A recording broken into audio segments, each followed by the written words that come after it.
మీ ఎలాంటి వ్యాపార ప్రకటనలకైనా వెంటనే మా ఛానల్ సంప్రదించండి. అందరికి నమస్కారం, నేను శిరీష. ఈరోజు మనతో పాటు ఉన్నారు ప్రముఖ ఆధ్యాత్మికవేత్త జ్యోతిష్యరత్న బ్రహ్మశ్రీ గోపాలయ్య గారు. గురుగారితో మాట్లాడదాం. గురుగారు నమస్కారం. దీర్ఘ సుమంగళి భవ. గురుగారు, 2025 చూస్తుండగానే అయిపోయింది. 2026 కొత్త ఆంగ్ల సంవత్సరానికి మనం వచ్చేసాం. ప్రతి ఒక్కరికి ఉండేదే మా రాశి పట్ల ఎలాంటి జాగ్రత్తలు తీసుకోవాలి, ఈ ఇయర్ ఎలా అవుతుంది, ఎలాంటి ముందు జాగ్రత్తలు తీసుకోవాలి. సో ముఖ్యంగా చూసుకుంటే ద్వాదశ రాశుల్లో వృషభ రాశి వారికి ఎలా ఉంటుందంటారు, ఎలాంటి జాగ్రత్తలు తీసుకోవచ్చు అంటారు? వృషభ రాశి అంటే శుక్రుడు అధిపతి తల్లి. వృషభ రాశిలో మనకి కృతిక 2, 3, 4 పాదాలు, అలాగే రోహిణి మొత్తం 4 పాదాలు, మృగశిర 1, 2 పాదాలు ఇందులో ఉంటాయి. ఈ రాశి వాళ్ళకి 2026 ఎంత గొప్పగా ఉందంటే పట్టిందల్లా బంగారం. ఎంత అదృష్టవంతులు అంటే వీళ్ళు ఈ సంవత్సరం అంతా వీళ్ళు ఆడిందే ఆట, పాడిందే పాట. మంచి మార్గంలో వెళ్ళి అద్భుతం చేయాలన్నా చేయొచ్చు, చెడు మార్గంలో ఎన్ని వెధవ పనులు చేయాలన్నా కూడా చేయొచ్చు. అయితే గ్రహాలు అనుకూలంగా ఉన్నాయన్నమాట.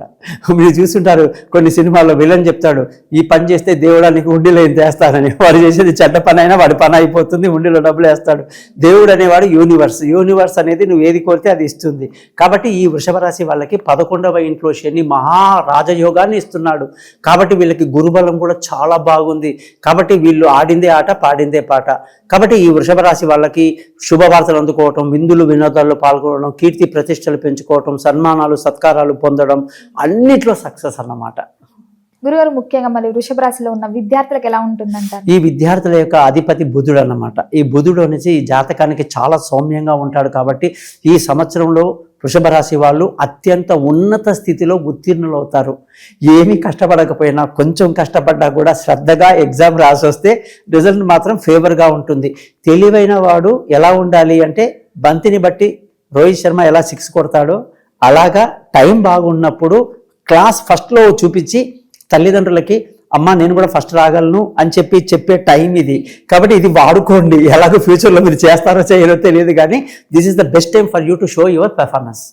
గురుగారు, మరి ఉద్యోగ వ్యవస్థలో ఉన్న వాళ్ళకి ఎలా ఉంటుంది? ఉద్యోగానికి అధిపతి వీళ్ళకి వచ్చేసి శని అన్నమాట. ఉద్యోగంలో విపరీతమైనటువంటి రాజయోగం ఉంటుంది వీళ్ళకి. వీళ్ళు కంపెనీ తరపున విదేశాలకు వెళ్తారు. వీసాలు వాళ్ళే ఇస్తారు కంపెనీ వాళ్ళు. అలాగే విదేశాలు చూడొచ్చు. 1 2 సంవత్సరాలు బాగా అక్కడ కష్టపడవచ్చు. అలాగే వీళ్ళకి వచ్చేసి ప్రమోషన్లు, ఇంక్రిమెంట్లు, పై అధికారుల ప్రశంసలు, వీళ్ళు చెప్పిందే వేదం, వీళ్ళు చెప్పిందే మాట అన్నట్టుగా కంపెనీలన్నీ వింటాయి. కాబట్టి ఈ అవకాశాన్ని వీళ్ళు దూసుకొని వెళ్ళాలి. టైం బాగున్నప్పుడు ఫటాఫట ఎవరైతే ముందు చేసుకొని వెళ్ళిపోతారో వాళ్ళు ఆ చేసిన ఎఫర్ట్స్ వాళ్ళకి ఒక 10 years ఉంటుంది. సో ఈ టైం 1 year అని కాదు నేను చెప్పేది. ఇప్పుడు మీరు చూపించే ప్రతిభ జాబులో that will carry you for another 10 years to become. So వాడు అప్పుడు ఆ సంవత్సరం వాడు అంత కొట్టాడు కాబట్టి చల్తా అని చెప్పేసి దూసుకెళ్ళిపోతుంటారు. కాబట్టి నేను అనేది ఏంటంటే వృషభ రాశి వాళ్ళకి ఉద్యోగంలో అంత మంచి పొజిషన్ కనిపిస్తుంది. గురుగారు, ఎవరైతే వివాహం కోసం ప్రయత్నిస్తున్నారో వారికి వివాహ యోగం ఉందంటారా? మరి చాలా బాగుందమ్మా. వివాహంలో వీళ్ళకి అనేక మంచి సంబంధాలు రావటం. ముఖ్యంగా ఇప్పుడున్న సమాజంలో ప్రేమ అనేది కామన్. ప్రేమిస్తే కానీ పెళ్లి చేసుకోవాలి. అది కూడా మేము కూడా పెద్దవాళ్ళం, పండితులమైనప్పటికీ కూడా మా రోజుల్లో పెళ్లి చూపులతో పెళ్లి చేశాం. కానీ ఇప్పుడు అట్లా కాదు. ప్రేమించాలి. ఒక్కసారి కాదు, 2 ఏళ్ళు 3 ఏళ్ళు ప్రేమించండి. అమెరికా వాడు చెప్పినట్టు డైవర్స్ దగ్గర పోకుండా డేటింగ్ కూడా చేసుకోండి. ఏమైనా కానివ్వండి, ప్రపంచంలో విడిపోవడం అన్నది దరిద్రం ఇంకోటి లేదు. ఎందుకంటే మన భారతదేశంలో తల్లిదండ్రులకి తప్ప అన్నదమ్ములకు, అక్క చెల్లెలకి డైవర్సులు లేవు. ఈ డైవర్స్ అనేది ఒక భార్యాభర్తల మధ్య ఎందుకు ఉండాలి? అందరూ సంబంధమే కదా. కాబట్టి మనం ఏం చేస్తున్నామంటే, వీళ్ళు ఎవరైనా సరే నాలాంటి సనాతనంగా ఆలోచించే వాళ్ళు కూడా ఓకే డేటింగ్ అంటారా, సరే ఓకే మీరు లవ్ చేసుకుంటున్నారో, అన్నిటికీ మా ఆశీస్సులు ఉంటాయి. నేను చెప్పేది ఏంటంటే, ఈ సంవత్సరంలో ప్రేమికులు తమ మనసు విప్పి పెద్దలతో ఎప్పుడైతే డిస్కస్ చేస్తారో ఖచ్చితంగా కన్విన్స్ అవుతారు. ఖచ్చితంగా ప్రేమికులకు వివాహం అవుతుంది. వివాహ వ్యవస్థ చాలా బాగుంది. ఇప్పుడు 2026 వృషభ రాశి వాళ్ళు మంచి సంబంధం వస్తుంది. ఆ సంబంధం వాళ్ళకి లాంగ్ టైం నిలబడుతుంది. గురుగారు, వివాహం జరిగి సంతానం లేకుండా బాధపడే వారికి సంతాన యోగం ఉందంటారా? మరి ఇప్పుడు వీళ్ళకమ్మ సంతానానికి అధిపతి బుధుడు అన్నమాట. సో వీళ్ళు ఏంటంటే సంతానము ఒకవేళ లేరు అన్నారనుకో, సింపుల్గా విష్ణు సహస్రనామాన్ని రోజు చదువుకోవాలి. ప్రతిరోజు ఎవరైతే నియమంగా చదువుతారో భగవంతుడి అనుగ్రహం వల్ల జ్యోతిష్య పరంగా సంతానవంతులు అవుతారు. అలాగే బుధుడు ఈ సంవత్సరం అంతా కూడా వీళ్ళకి అనేక రకాలుగా మేలు చేసేవాడై ఉన్నాడు. కాబట్టి వీళ్ళకి సంతాన యోగం బాగుంది. అలాగే వీళ్ళ జాతకాన్ని బట్టి అంటే దశను అంతర్దశని బట్టి ఏ టైంకి సపోజ్ ఇంకా పెళ్ళి 2 ఏళ్ళు అయింది 3 ఏళ్ళు అయింది so you have to go to gynaecologist, ఒక మంచి వాళ్ళతో అడ్వైస్ తీసుకోవాలి, లేదా పుణ్యక్షేత్రాలకు వెళ్ళాలి సంతానం కొరకు. అలాంటిది ఏమైనా ఉన్నప్పుడు కూడా కన్సల్ట్ చేసి మంచి ముహూర్తం చూసుకొని మంచి టైంలో వెళ్తే మంచి రిజల్ట్ వస్తుందన్నమాట. అది సంగతి. గురుగారు, ఎవరైనా కొత్త బిజినెస్ స్టార్ట్ చేద్దాం, ఇయర్ వస్తుంది, ఎవరికైనా ఉంటుంది కొత్త సంవత్సరం ఏదైనా కొత్తగా స్టార్ట్ చేద్దామని, కొత్త బిజినెస్ ఎవరైనా స్టార్ట్ చేస్తే ఈ ఇయర్ లో వీళ్ళకి అనుకూలంగా ఉందంటారా? మరి చూడమ్మా, వృషభ రాశి వాళ్ళకి వ్యాపారం ఇచ్చేవాడు గురువు. గురువు వచ్చేసి ఇప్పుడు ద్వితీయంలో మిథునంలో ఉండి జూన్ 2 వరకు మహారాజయోగాన్ని ఇస్తున్నాడు.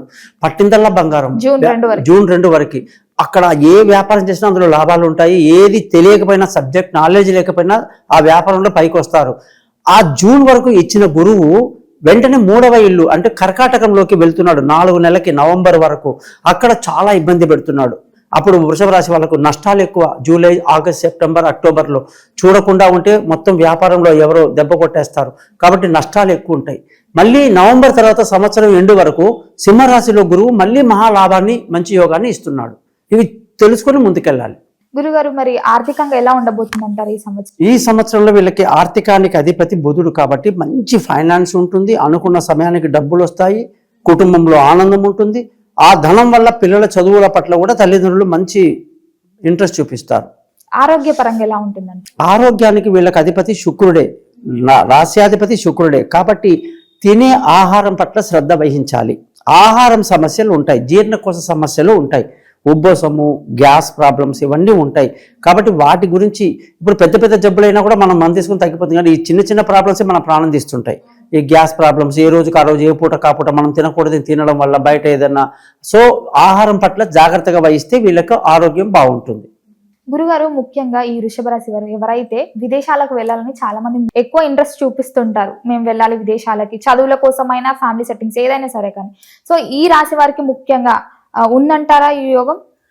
వృషభ రాశి వాళ్ళకి విదేశాలకు వెళ్ళాలి, పైకి రావాలి అంటే శని 9వ ఇంట్లో ఉన్నాడు, మహాయోగాన్ని ఇస్తున్నాడు. ఇక్కడ రాహు మెయిన్గా కుంభరాశిలో ఉండి ఆ యోగాన్ని ఇస్తున్నాడు. కాబట్టి విదేశాలకు వెళ్ళటం, బాగా ఆర్జించడం, సంపాదించడం అన్ని జరుగుతాయి. అనుకున్నది జరుగుతుంది. గురుగారు, ముఖ్యంగా వృషభ రాశి అంటే అమ్మాయిలు ఉంటారు, అబ్బాయిలు ఉంటారు. పురుషులకు ఎలా ఉందంటారు, స్త్రీలకు ఎలా ఉందంటారు? ఇందులో ఏంటంటే అమ్మ, వృషభ రాశిలో పురుషులకి చాలా వినోదంలో విందులు. అసలు వీళ్ళు థాయిలాండ్ తిరుగుతారు, బ్యాంకాక్ పోతారు. అమ్మాయిలు పోతారా? పోరు కదా. అందుకే అమ్మాయిలేమో రకరకాల అలంకార వస్తువులు, చిన్న చిన్న పార్టీలు, పట్టు చీరలు, డ్రెస్సులు, గిసులు ఎంజాయ్ చేస్తారు బాగా. మగపిల్లలు బాగా విలాసాల్లో ఉంటారు. కాబట్టి ఇద్దరికి కూడా చాలా మంచి టైం అన్నమాట ఇది.